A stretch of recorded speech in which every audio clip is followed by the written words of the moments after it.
The quickest and most effective way to remove this president from office would be for the vice president to immediately invoke the 25th Amendment. In calling for this seditious act, the President has committed an unspeakable assault on our nation and our people. I join the Senate Democratic leader in calling on the Vice President to remove this president by immediately invoking the 25th Amendment. You were a former member of the cabinet, and in addition to being a White House Chief of Staff, if you were in the cabinet right now, would you vote to remove him from office? Yes, I would. Well, I agree that we should do whatever we can get the support to do, whether it's the 25th Amendment and what the cabinet should do, or whether it's going back and making a motion to reconsider Something explosive just leaked out of Washington, and if even half of it is true, it means the United States is staring at one of the biggest political power struggles in modern history. Behind closed doors, inside the White House, inside the Senate, even inside Trump's own cabinet, officials are quietly discussing how to remove a sitting president from power. Not in the next election, not months from now, but potentially right now. And the plan they're discussing isn't some internet conspiracy theory. It's written directly into the Constitution, the 25th Amendment, the same constitutional mechanism that allows a vice president and the cabinet to declare a president unable to perform the duties of the office.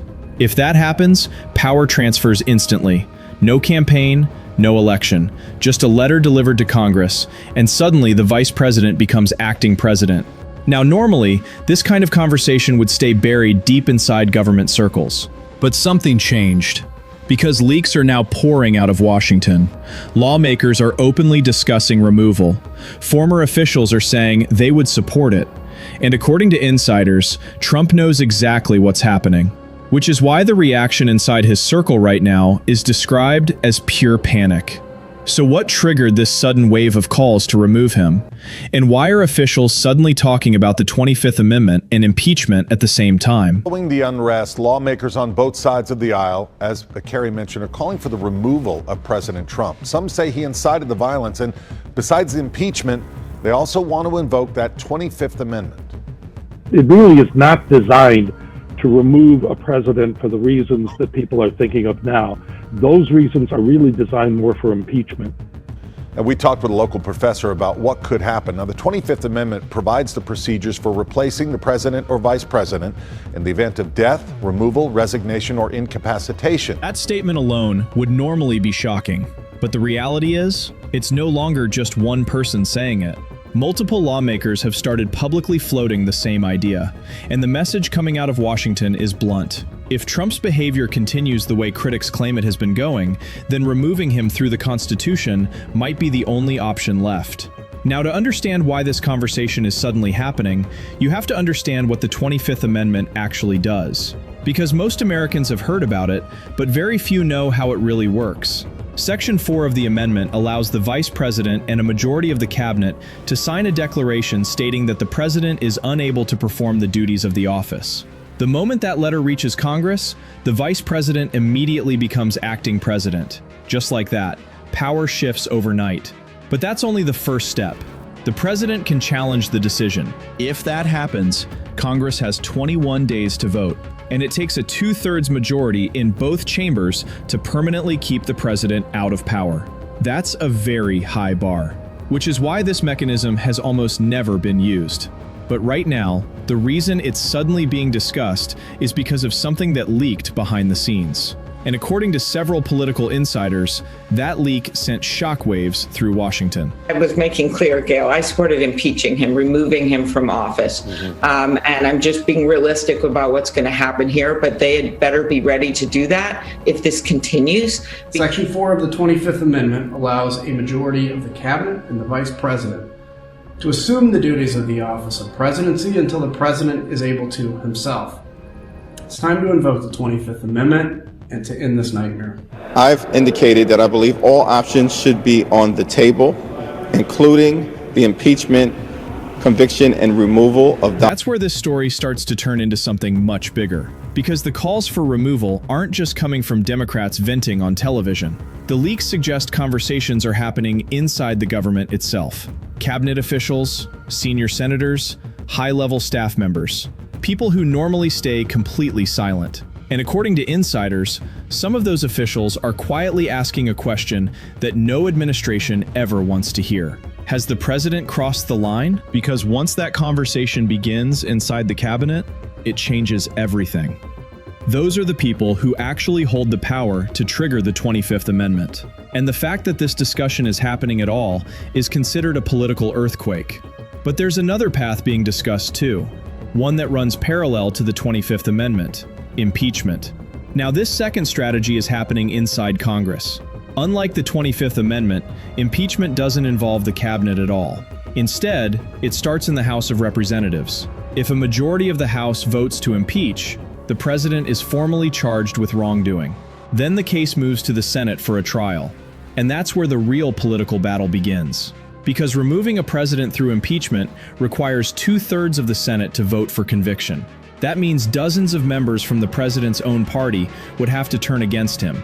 Historically, that almost never happens. But according to the leaks coming out of Washington, some Republican senators are quietly discussing the possibility. Not publicly, not on television, but behind closed doors. And that's the part that has reportedly triggered the biggest reaction inside Trump's orbit. Because when members of your own party start gaming out removal scenarios, it means the political ground underneath you might be shifting. Statements like that may sound hypothetical, but inside Washington, they send a signal. Because once former cabinet officials start saying they would support removal, it opens the door for current officials to consider the same idea. And according to multiple political newsletters read by insiders on Capitol Hill, that conversation has already started. Now, the trigger behind all of this reportedly revolves around something surprisingly small: a leaked text exchange involving Trump and discussions about Greenland. On the surface, it might sound like another strange political headline, but inside national security circles, the reaction was reportedly very different. Because the tone of the messages suggested the possibility of military action was being discussed in a casual way, almost like a joke. To critics, that was a red flag.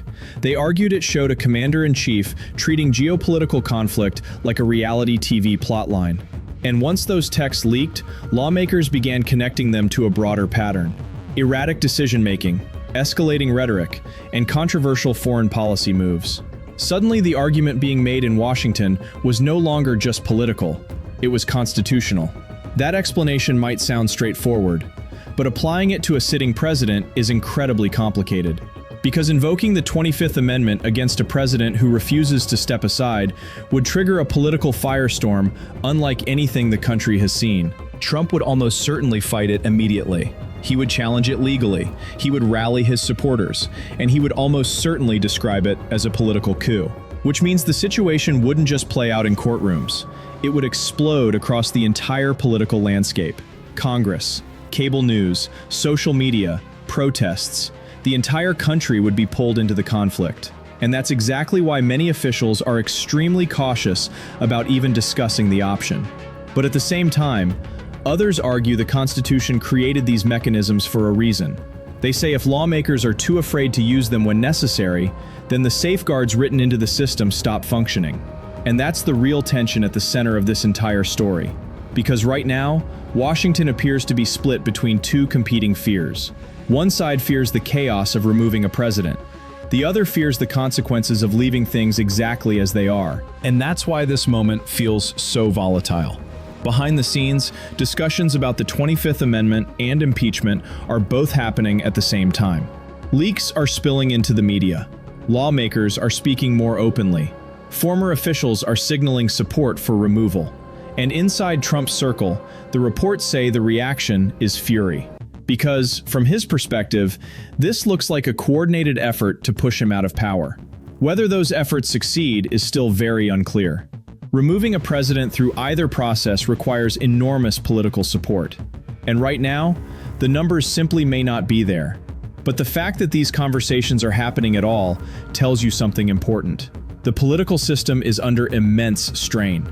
And the next few months could determine whether those constitutional mechanisms stay theoretical or suddenly become very real. Because if either the 25th Amendment or impeachment gains enough support, the United States could be heading toward one of the most dramatic political showdowns in its history. And right now, the entire world is watching to see what happens next.